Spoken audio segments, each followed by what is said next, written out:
Hi, John. Uh, how's it doing? It's a little late getting started. Sorry about that. But it came down between having coffee or being a little late, and being a little late or being exactly on time and no coffee. So I went with the coffee.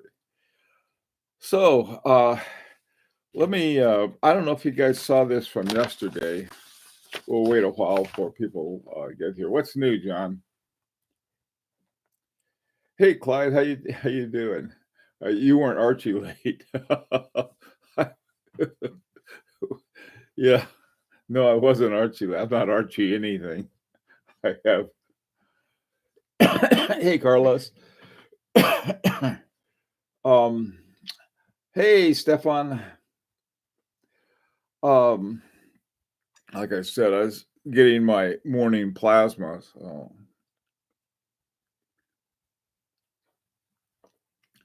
I don't know if you guys saw this yesterday. Some of you were here, but to get started, I want to sort of rewind a little. Hi, Brian. Uh, to let everybody know what we're doing and where we are. We'll probably have to do this somewhat as we go along. Um, what I'm doing is I'm disassembling what used to be this watch. What we did yesterday, we took out the stem and then took out the movement, and then today what I wanted to do is to go only a bit, Stefan, uh, and then pop it up a little. Uh, let's see. Always wonder if it costs less to have the hands reloomed or get new hands. That's a good question. If you can get the same hands that were on the original watch, I'd go with new hands. On the other hand, though, you know, yeah, tomorrow I'm gonna disassemble my H Moser. No, actually, Clyde, I was gonna disassemble your H Moser, but it's not a bad idea. Anyway, let me catch everybody else up now. This is where we are now. I don't know if you can how well you can see that. It's sort of there we go. Um, it's and what we're gonna do today is remove the hands. And here's what we did yesterday. We had a lot of you may have seen this already. Here's the screw right here, and you take the case back off, you loosen that screw, not too much, just sort of like a little at a time, and then you can lift the stem. The stem comes right out after that screw's been loosened, and there's this stem that's out. When we put it back together again, it the one of the good things about it is that the stem has already been trimmed. That's one of the things I like least about doing in watchmaking because you have you can get it too long and then clip it down just a little at a time. But if you get it too short, it's game over and you got to get a new stem. Uh, you can tell peeps to mess with stem screw without telling them about the catastrophes that can happen if you turn it too far. Well, I think it's probably not a bad idea to tell them what happens if they turn it too far, because if you turn it too far, something breaks and it stays broken. Basically, there's a part that's in the key works that if the screw comes out too far, it drops down and you can never get it back quite the same again. So, yeah, they need to know not to turn it too far. Okay. All right. Uh, what else is going on before we get started here? Anything new happening? I had some stuff happen yesterday. I think I might be able to. I'll probably be talking about it on High Horology Lounge. But they got a guy who's an AD who had some watches, new ones. He's an AD for um, Parmigiani, and he had some really nice ones. And what he wants to do is that he's going to deep discount them, but sell them with all of their warranties and everything like that. It's funny. It's something I don't really worry about too much, but a lot of people do. So it'd be interesting. I'll we can talk about that a little this afternoon. The prices are pretty good, but you know, there's so many places with with Pershing or something. These aren't Pershings. They're like 1950, a really nice one. A Hebdo, not a Hebdo Damari, but a Hemisphere. I One or two Bugatti aerial lights, and trying to think what else he had. Some Metrographs. There's some pretty good buys. The thing with Metrographs, though, those are nice ones. They're just sort of a style of a chronograph, and you can pick them up for around 6,000, 5,000, somewhere in these and in that neighborhood.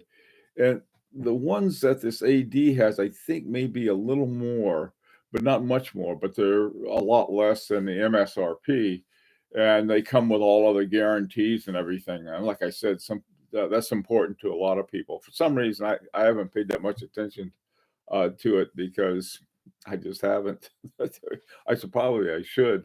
The the watches that it's important for me anyway, are my my Mosers, and I already talked to Moser and found out that I could get those things serviced. The FP Jorns, and they have the service center here in the U.S. Hi, Turkey Vulture, and the so there's but having both of my Parmigianis, um, the one is pretty old, my blue Culpa, and the other one is it was brand new, but I got it at a huge discount and without any guarantees. But you know, it's been great so far. Uh, okay, let's see. Always wondered if it costs less to have hands reload. Let's see. Somebody's referring to that. I tried returning difficult. My arts friends does it away better, and I think it's cheapy loom. Okay, that's in other words, just saying you have somebody reloom it. I had when I got my Monoretro Pont, it was new old stock, and it was very old stock, so like 70 years old. And the one's great, except they didn't jam it. They had to force a regulator all the way over to full speed, and sort of indicating that the hairspring is sort of seen its better days. Still keeps good time. The chronograph and the Monoretro Pont still work fine, and they did reloom the Hanzo. It's okay. I don't, where they're gonna find hands like that anyway.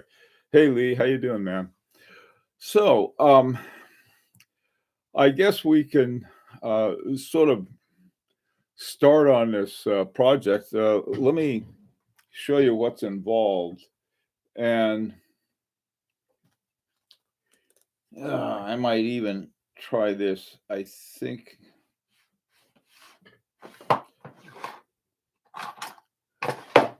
Okay. These are my two hand removal tools. This one right here sort of picks it up and you pull it off. Um, the I don't know, just sort of pop it like that. I think for the top hand, you have the way the hour and the minute hand go. The hour hand goes on the bottom, and the minute hand is like this. And you might, if you're using this tool right here, which is sort of like just push it down and levers it off, that might squash the hour hand. You don't want to do that. So this one might be good for the top hand, and this one for the bottom hand, and the second hand. So um, a pickle fork. Is that what it's called? A pickle fork? I haven't heard that term. Hi Fahrenheit, how you doing? Um, okay, now I've disassembled the Orient Bambino F622 using 2 screwdrivers and a butter knife. It's an automatic. Am I in trouble? Not with a Bambino. You're not in trouble at all. If you're lucky, you won't be able to get it back together. Just kidding. Bambinos, there are a lot of Bambino fans I know, so just kidding. All right. Okay. Anybody else? Before we get started on this, let me ask you: has anybody else got a watch they're working on? Beside Fahrenheit and his butter knife, butter knife Bambino. Anyone on that? No. Okay. All right. Well, let's go ahead then. All right. I don't know if I can do this, and usually I'll be leaning over here, and if I do, I don't think you guys could see anything. Well, let me start here, and then I'll probably have to go over to my workbench. And I definitely gonna need my loop to do this. That's another thing. This is a cheap loop that I got at Amazon. Get the expensive one if you wear glasses, especially.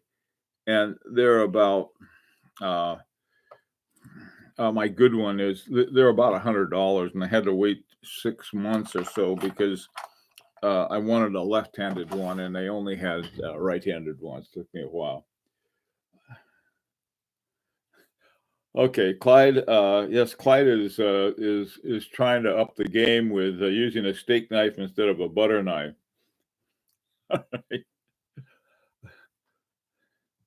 uh, well, steak knife is more for precision clocks rather than watches.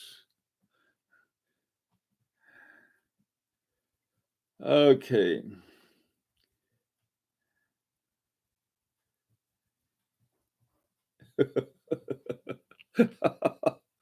Okie doke. Hang on, let me get my gizmo here. Let me see what side's the left side. That's the left side.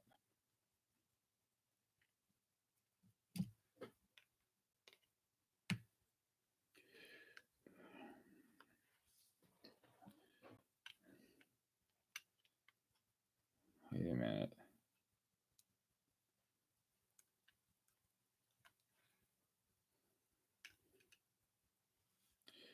Okay. Getting this thing on is can be a challenge, but boy, I tell you, stays on great.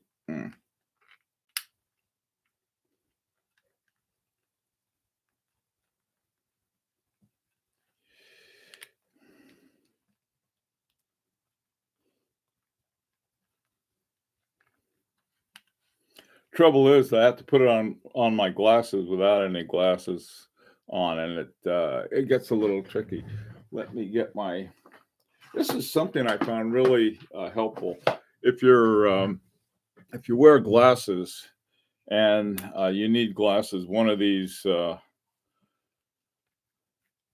it's sort of I think athletes use them. Hang on a second.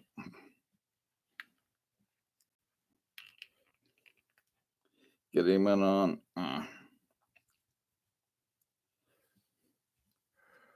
Okay, okay. That's the wrong one. Now, what this will do is that the weight of the loop pulls down the glasses. There we are.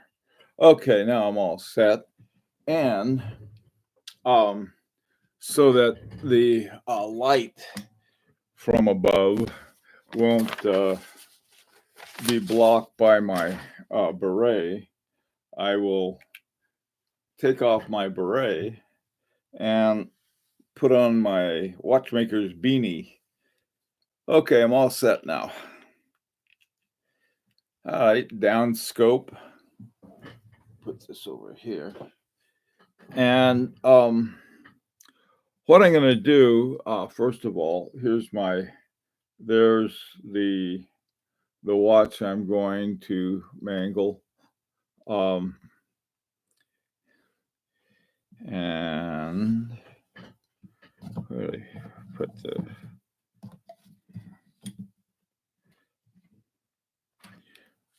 what did I do with it? Oh man. This is why I like a workbench. I don't misplace things as much. Oh, rats. All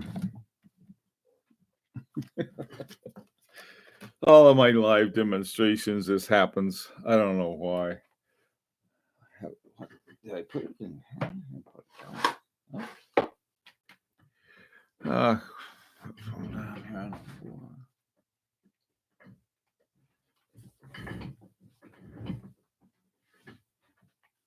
Well, I can't find my removal tool.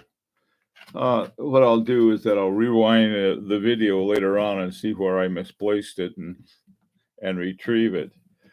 Okay, well, I'm going to have to use my fulcrum then. All right. In using the fulcrum, what you need to do, you take a little piece like this and you slip it under both of the, you put it under both of the hands like this. Okay.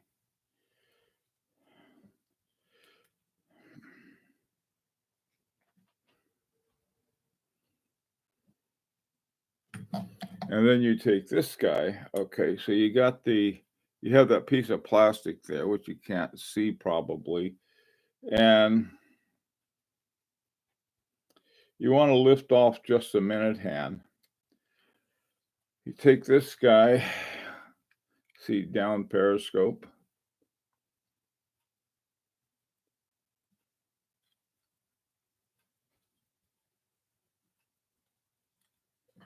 Okay, and doesn't take much to get it off of the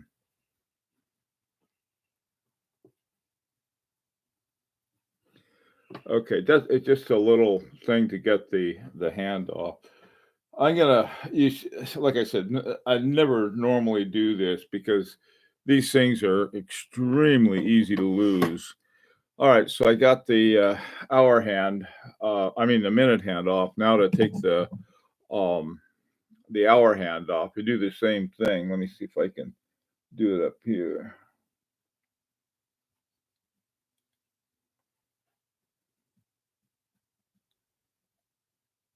Okay, you have to be careful because if you pull this thing down too quick, that hand will go and right into a black hole that you'll never see again. So, okay, so this guy is, that one's off. I'll put that over here. Okay, now the final one to come off is the second hand. And uh, this one is at 9 o'clock. You can see the doggone thing. You can't see anything with this. Let me.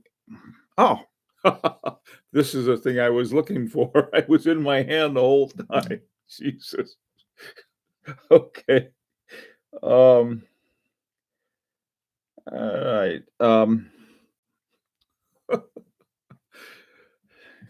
This has got to be all right. So now I take these goodies again, and I put it right underneath the second hand, which can be a little trickier because the second hand is so small.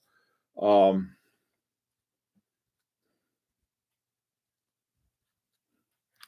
Hang on a second.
Well, there it is.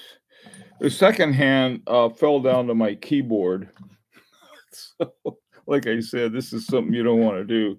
So what I'm going to do is I'm going to take it up here, put it up here.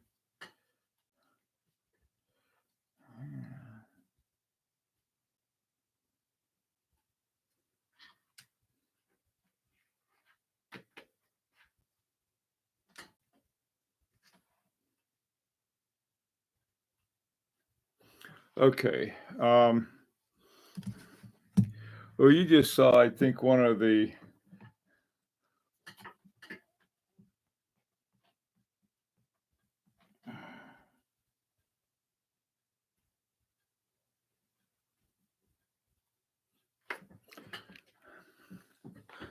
I, I think I better borrow Stefan's butter knife. Better luck with it. Okay. This guy came in handy. I gotta tell you, see these little prongs here that you pick they look like the mouth of a steamroller when you have the loop on and you're looking at all these little things. So anyway, okay, so that's how you take the hands off, or you can use a butter knife. For a clock, as Clyde suggested, you could use a steak knife. All right, so so we got all of the hands off. Okay, let's see. For athletic component of pretentious watchmaking. Yeah, that's it. Uh, use A1. Okay, watch disassembly with Steve Zissou. I don't know Steve Zissou, Stifle. Heinz. Okay, you guys were talking about. Let's see, where are we? You're talking about Worcestershire sauce. Hi, Mark. Um, okay, Lee and parents. There you go. Underachiever. Let's see. We need overhead cam to get a better look at the beanie. And no, just low frequency, 2.5 hertz. Some is made with low sodium, low sugar. Okay. All right. All right. All right. Okay. All right. You guys. All right. I can't believe that it was. I, just- I I had this thing in my hand all along, looking for it. Jesus Christ! They're gonna pack me off to the Alzheimer's ward. All right, so you like the levers? Yeah, me too. The thing was, you had to see this thing. This is you can the tip of this thing. I see if it can goes against the gray. You can see the tip of this thing. Like I said, you pop down. I don't know what the magnification on on my loop is, but that thing, they look huge, and you've got to get up really up close with that. That's why it's important to have a workbench that's nice and high. You've seen a picture of these guys with a workbench, and they're all the way up here, and they're working like that. There's a reason for it.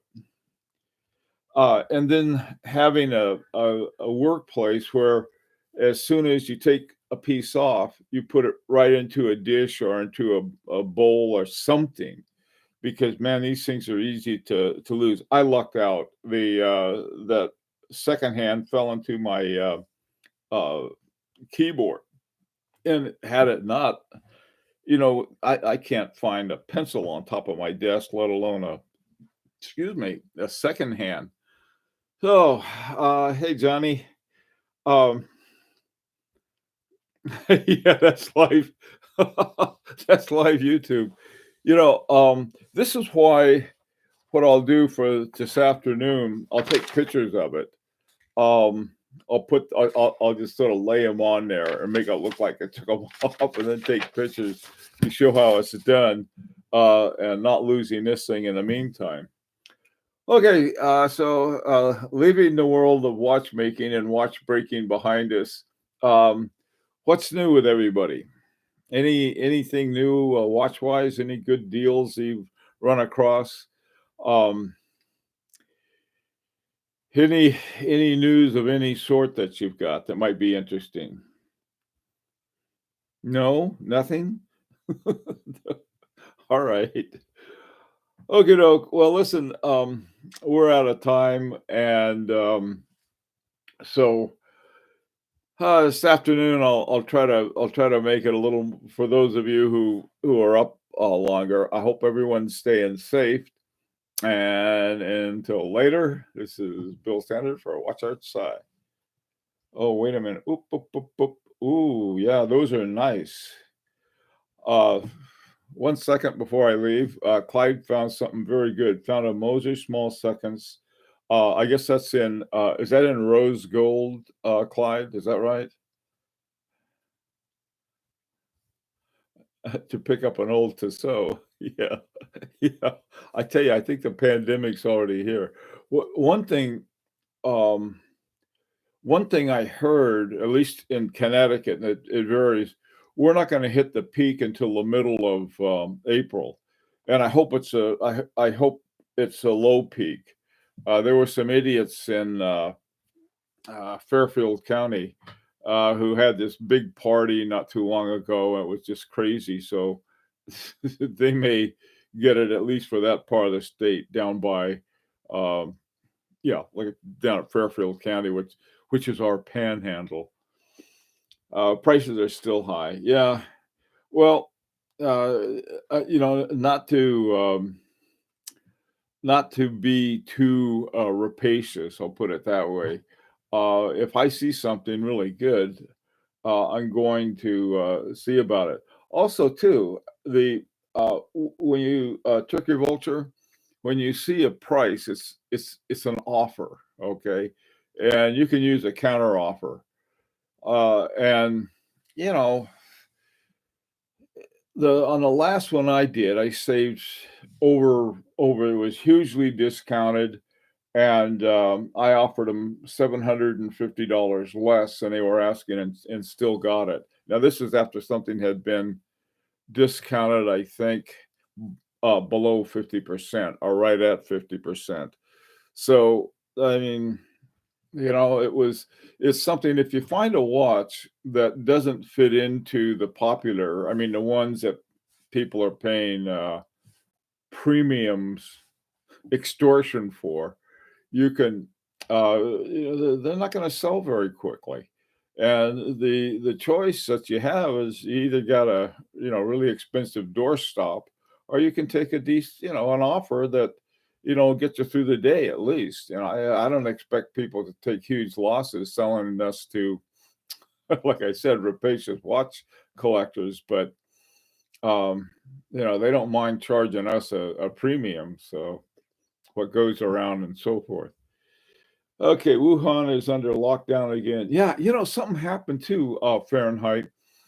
What they found was uh, the Japanese had done a great job. They got all of their act together, and now they're pulling back. They're worried again.